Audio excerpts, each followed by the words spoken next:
नमस्कार दोस्तों, स्वागत है आप सभी का एक बार फिर से। दोस्तों, जन्माष्टमी का पूरा दिन बहुत ही शुभ और मंगलकारी माना जाता है। जन्माष्टमी का पूरा समय उतना ही पवित्र माना जाता है जितना कि पवित्र गंगाजल। दोस्तों, जन्माष्टमी का पर्व भगवान कृष्ण को समर्पित है। इसे शक्ति का महापर्व भी कहा जाता है और जन्माष्टमी के दिन जितना ज्यादा हो सके सारे कामों को त्याग कर अगर कोई भक्त विशेष तौर पर भगवान कृष्ण को प्रसन्न करने में लग जाता है तो उसकी कुंडली के बारे न्यारे हो जाते हैं। साक्षात भगवान कृष्ण उसके जीवन में प्रवेश कर जाते हैं और लड्डू गोपाल का उसके घर में आगमन हो जाता है। इसी वजह से जन्माष्टमी का विशेष महत्व रहता है। अगर हिंदू धर्म की माने तो ऐसी मान्यता है कि गाय की सेवा अगर निस्वार्थ भाव से की जाए तो घर में लक्ष्मी का वास होता है। वैसे तो युगों से चला आ रहा है कि गाय को हम कुछ न कुछ खिलाते जरूर हैं। गाय को सनातन धर्म में लक्ष्मी स्वरूप भी माना गया है। कहा जाता है कि गाय की सेवा करने से घर परिवार सुखी और संपन्न रहता है। जिस घर में गाय की सेवा निस्वार्थ भाव से होती है उस घर में लक्ष्मी जी की कृपा हमेशा बनी रहती है। और जिस घर में गाय की सेवा नहीं होती अचानक से किसी भी प्रकार की वहां पर विघ्न बाधाएं आती रहती है। वैसे तो कुछ लोग शहरों में भी रहते हैं, महानगरों में रहते हैं, तो वहां पर गाय पालना संभव ही नहीं है, लेकिन गाय को वहां पर भी रोटी जरूर खिलाई जाती है। लेकिन कई बार गाय को खिलाने में कुछ भूल हो जाती है। तो कौन सी वो 3 चीजें हैं जो गाय को नहीं खिलानी चाहिए, आज हम आपसे इस वीडियो में साझा करेंगे। लेकिन दोस्तों, उससे पहले आपसे रिक्वेस्ट करते हैं कि वीडियो को लाइक जरूर करिएगा, दोस्तों को शेयर कर दीजिएगा और अगर आपने अभी तक चैनल को सब्सक्राइब नहीं किया है तो चैनल को सब्सक्राइब करके बेल आइकन जरूर दबाइएगा। दोस्तों, गाय के अंदर सभी देवी देवताओं का निवास माना जाता है। तो आप सुबह जो पहली रोटी बनती है वह अगर गाय को खिलाते हैं तो देवी देवताओं का आशीर्वाद मिलता है। गाय को गुरु के साथ जोड़ा गया है, यानी गुरु ग्रह के साथ, बृहस्पति ग्रह के साथ, इसलिए गुरुवार के दिन गाय को रोटी पर एक चुटकी हल्दी डालकर खिलाएं तो सुख संपत्ति, धरना, ऐश्वर्य बढ़ता है। दुष्ट ग्रह शांत हो जाते हैं। जो लोग मानसिक रूप से परेशान है वह गाय को रोटी पर थोड़ा सा गुड़ रखकर खिलाएं तो सकारात्मक ऊर्जा आती है, टेंशन खत्म होती है, स्वास्थ्य अच्छा रहता है। और अगर आपको लगता है कि आपके सभी ग्रह खराब है तो ऐसे में गाय को पहली रोटी रोज खिलाएं। सभी ग्रह धीरे धीरे शुभ हो जाएंगे।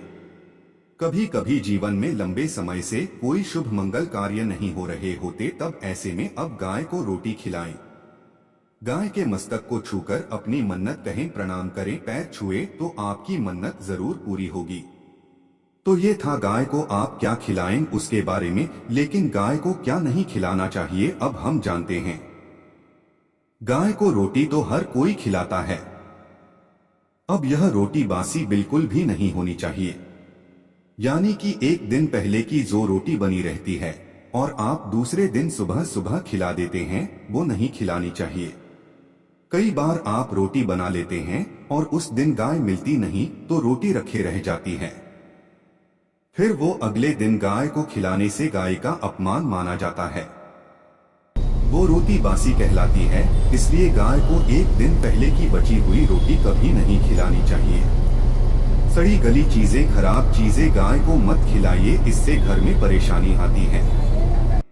अगर आप ऐसा करते हैं तो अपनी आदत को बदलिए, क्योंकि इससे घर में तकलीफ आती है। गाय को हरा चारा तो हर कोई खिलाता है। हरा चारा खिलाते समय एक बात का ध्यान रखें, गाय को सबसे ज्यादा पीपल का पत्ता लोग खिलाते हैं, पर पीपल का पत्ता आप खुद से तोड़कर मत खिलाइए। दूसरी बात, आप घर में सब्जी लाते हैं तो सागा जाता है तो उसमें से अच्छी चीजें तोड़कर रख के बचा खुचा अब गाय को खिलाएं।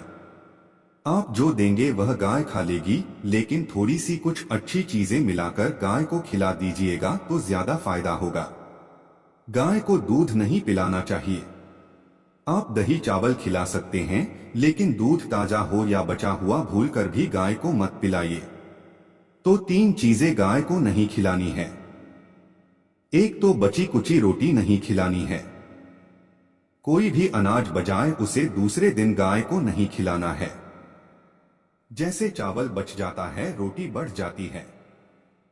और आप अगर चारा खिलाते हैं उन्हें तो सड़ा गला मत खिलाइए, और अगर खिलाते हैं कोई चीज तो उसके साथ कुछ अच्छी चीजें मिला लें, और गाय को दूध भी नहीं पिलाना है।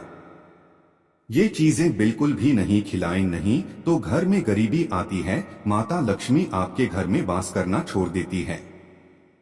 84 लाख योनियों के सफर करके आत्मा अंतिम योनि के रूप में गौ का रूप धरती है। गाय लाखों योनियों का वह पड़ाव है जहां आत्मा विश्राम करके आगे की यात्रा शुरू करती है। दोस्तों, गाय का कोई अपशगुन नहीं होता है। जिस भूभाग पर मकान बनाना हो वहां पर अगर आप 15 दिन के लिए गाय और बछड़ा बांध देते हैं तो वह जगह पवित्र हो जाती है। भूभाग से बहुत सारी आसुरी शक्तियों का नाश हो जाता है, क्योंकि गाय में सकारात्मक ऊर्जा का भंडार माना गया है। गाय का मार्ग रोकना, अगर आप कहीं भी जा रहे हैं और गाय माता आपका मार्ग रोक दें तो ये बहुत ही शुभ माना जाता है। गाय और बछड़े का दर्शन एक साथ आपको हो जाए तो आपकी सफलता का प्रतीक माना जाता है। अगर आपके घर के आसपास घूमते रहते हैं तो इसका मतलब है कि आपके घर से काफी सारे संकट अपने आप ही दूर होने वाले हैं और समृद्धि पूर्वक जीवन आपको मिलता है। गाय के समीप आप अगर जाते हैं तो संक्रामक रोग, कफ, खांसी, सर्दी, जुकाम आदि का ग्रह जूली अपने आप ही बिना दवाइयों के भी नाश हो जाता है। अगर आपको गाय अचानक से पहुंच मार देती है तो ये बहुत ही शुभ संकेत माना गया है, और काली चितकबरी गाय का ऐसा करना तो और भी ज्यादा शुभ माना गया है। पंचगव्य जो होते हैं वह कई रोगों में लाभदायक है। पंचगव्य क्या क्या हुए? गाय के दूध, दही, घी, मूत्र और गोबर, इन सभी को शरीर की रोग निरोधक क्षमता को बढ़ाकर रोगों को दूर करने वाला माना गया है। ऐसा कोई रोग नहीं है जिसका इलाज पंचगव्य से नहीं किया जा सकता। दोस्तों, आज के समय में लोग गौ माता की पूजा करने के बजाय, उनका सही उपयोग करने के बजाय उनको काटकर मारकर खाना ज्यादा पसंद करते हैं। बुरा लगेगा शायद, पर ये सच है। और गाय को रोटी देने से न केवल सुख समृद्धि की प्राप्ति होती है बल्कि बरकत भी होने लगती है। अगर आप गौ को पाल सकें तो अच्छी बात, लेकिन आज के मॉडर्न युग में जहां लोगों की शायद खुद के घर में रहने की जगह नहीं है, ऐसे में गौ को रखना थोड़ा कठिन और महंगा हो सकता है। ऐसे में आप गोकुल रोटी ने कम से कम रोटी देके आप सुख समृद्धि को प्राप्त कर सकते हैं। आपके घर में बरकत होने लगती है। हमारे बुजुर्ग हमेशा से कहते आए कि गाय को रोटी खिलानी चाहिए, लेकिन समय स्थिति के चलते गाय की सेवा हर कोई नहीं कर पाता, लेकिन कम से कम रोटी तो आप खिला सकते हैं। अगर रोटी भी नहीं खिला सकते, जैसे काफी सारे जो हमारे भाई बहन मलेशिया वगैरह में, लंदन वगैरह में बैठे हैं, उनको गायन नहीं मिलती है, वो पूछते हैं कि हम कैसे गौ सेवा करें। आप ऐसा कर सकते हैं, आप गौ के नाम के पैसे निकालते जाएं और फिर आप चाहे तो कभी इंडिया आए तो आप गौशाला में दान दे दें, या फिर आप चाहे तो वहीं पर किसी गरीब को गांव के नाम की रोटियां खिलाएं, किसी भी अनाथ आश्रम में चले जाएं, किसी वृद्धाश्रम में चले जाएं, किसी भी दूसरे सब पशु को आप भोजन कराएं। यह भी आपके लिए बहुत अच्छा होने वाला है। कम से कम रोटी जरूर खिलाएं। हमारे देश में कई जगह देखा गया है और कई लोगों का प्रश्न आता है कि हम झूठी रोटी गाय को देते हैं, क्या ये सही है या गलत है? हम झूठा खाना, बचा हुआ खाना गाय को खिलाते हैं। यदि जो बच जाता है वह गाय के हवाले कर दिया जाता है। तो आपको बता दें दोस्तों, रामायण काल में गौ माता को एक श्राप मिला था, उसी की वजह से आज उनके साथ ऐसा हो रहा है। उसी शराब की वजह से गौमाता में देवी देवताओं का वास होने के बाद भी उनको झूठा खाना पड़ता है। यहाँ तक कि पॉलिथिन भी खाते हैं, हालांकि यह किसी भी लिहाज से सही नहीं है। आपको बता दें, वाल्मीकि रामायण में सीता द्वारा पिंड दान देकर दशरथ की आत्मा को मोक्ष मिलने का संदर्भ आता है।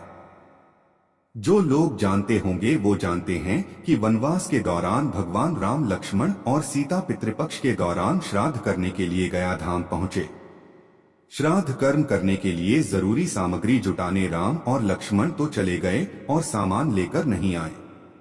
इधर दोपहर हो गई, पिंडदान का समय निकलता जा रहा था। सीता माँ घबराने लगी। तभी दशरथ की आत्मा ने पिंडदान की मांग कर दी। अब गया जी के आगे फल्गु नदी पर अकेली सीता जी मुश्किल में पड़ गई।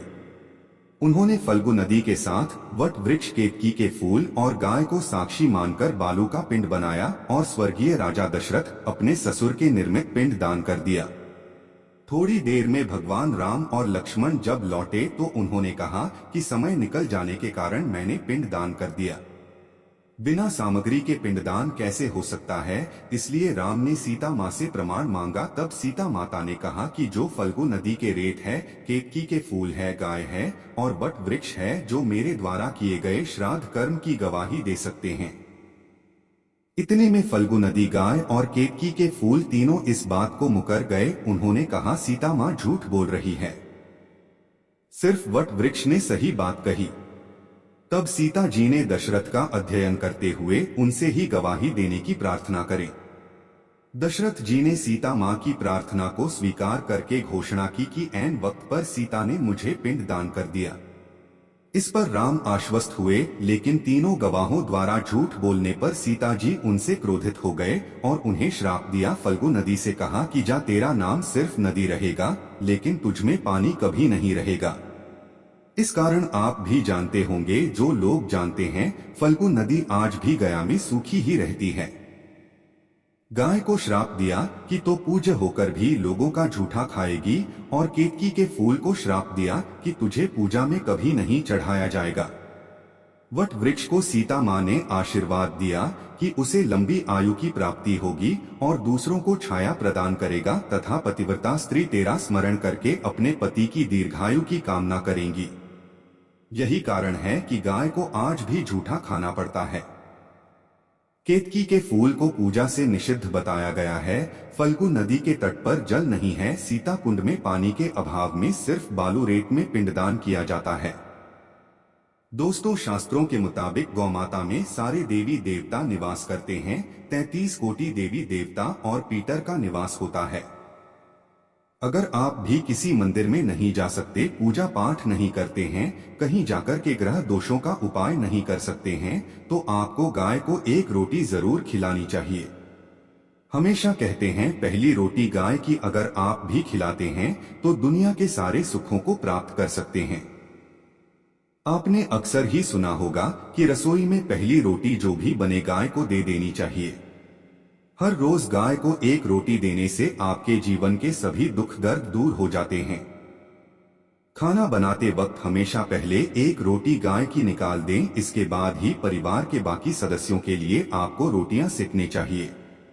कोशिश करनी चाहिए कि गाय की उस रोटी में थोड़ा सा हल्दी मिला दें। इससे गाय को रोटी खिलाने का अपार फल प्राप्त होता है।